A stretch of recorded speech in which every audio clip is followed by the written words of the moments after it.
it's Sky here, and welcome to my final Inktober process video. I cannot believe that this challenge is almost over, but I am so excited for it to be over because this month has been crazy, and having this challenge on top of everything has been super hard.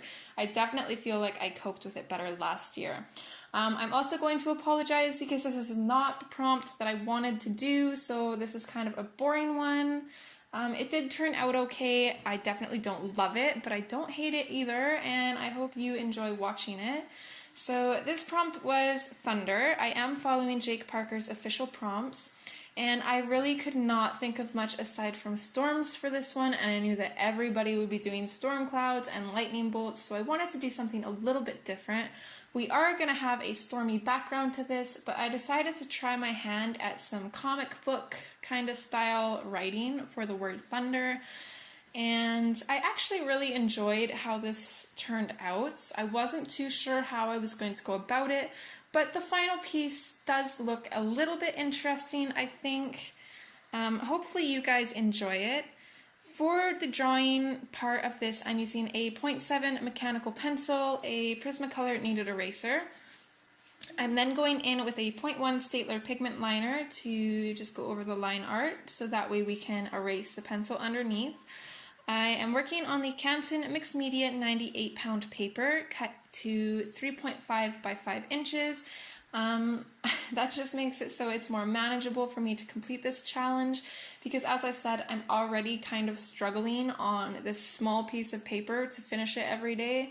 So working on a drawing on a full-size sheet of paper every day would be pretty much impossible for me. So yeah, it just makes it a little bit more manageable. So we're going to go in with some water that is kind of grayed out because I put some ink down on my palette there and then cleaned my brush off in the water, so now it's a little bit pigmented, but this is pretty much just water, and I'm going in and saturating the background. That way we don't end up with really bad splotchy marks of ink on the page.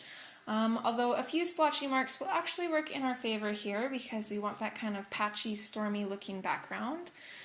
I do apologize about shaking throughout the video. My cat Lilo loves being in my art room when I'm working, so the camera is on the shelf that she always jumps up on to lay down. So here we're going in with just pure Daler Rowney Black India ink, and this isn't watered down at all, minus the little bits of water that I have on my brush or to blend into the other ink. I'll usually grab some water and just kind of pull the ink towards other places. I definitely feel like I'm getting better with working with ink, but I would still say that I am probably below a beginner level, but I do enjoy it, and I do love the different kind of looks that you can get with it. It's definitely super messy and kind of hard to work with, but I don't mind the challenge. And there I actually ended up hitting my head on my shelf when I was trying to plug my hairdryer in, so that's why the camera shook like crazy. So just to avoid a long waiting time for this to dry, I'm just going in with my hairdryer and then just kind of a flat attachment thingy for it that I actually really like because it dries the paper flat, almost like you're ironing it out, which is pretty cool. So next we're going to go in with the Touch 5 markers, and the colors I'm using are Blue Gray 3 and Blue Gray 5. And then for the pops of color, which I've been trying to do for every Inktober piece this month, we're going in with number 49 Pastel Green and number 35 Lemon Yellow. And you'll see that the pastel green isn't really green, it's actually more yellow than green. Some of the names for these markers are super weird. But yeah, I'm just going to take this time again to apologize if this isn't super interesting to watch. Yeah, I wish I would have done a different prompt. I wish I would have had time to, but I was unable to do the prompt that I wanted to because we didn't get home until super late.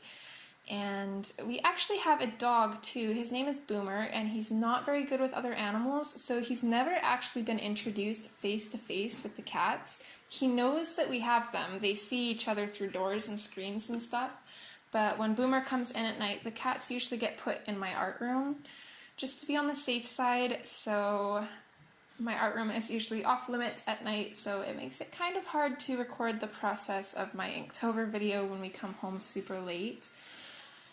So anyways, here I'm going in with the Signo Broad white pen, and I'm going in over the lightning bolts to kind of make them stand out a little bit. And I feel like this actually really brightened up the picture, which I really enjoyed. I'm glad I decided to do that. And after that, I'm going to go in with a 0.5 Staedtler pigment liner on the grayed aspects of the lettering, just to kind of make it stand out a little bit more against the background. I do wish I had a thicker pigment liner for that. I actually have a set of 4, but 2 of them got wrecked because I thought it would be okay to use them over top of my Prismacolor Premier pencils, which apparently was not right. I was wrong on that, and I ended up wrecking 2 of the nibs on them. The ink just doesn't come out of them anymore. I don't know exactly why, because other people have said that they've used these with their Prismacolors and have had no problems, so not really sure. So after that, I'm just going in with the white pen and just creating some little bolts of lightning in the background to add some more interest. And that's pretty much it for this Inktober. Stay tuned at the beginning of November for my Inktober sketchbook tour. And if you want to see any of my pictures before then, you can pop over to my Instagram. The link will be in the description. Anyways, I hope you guys enjoyed, and I will see you next time, hopefully. Okay.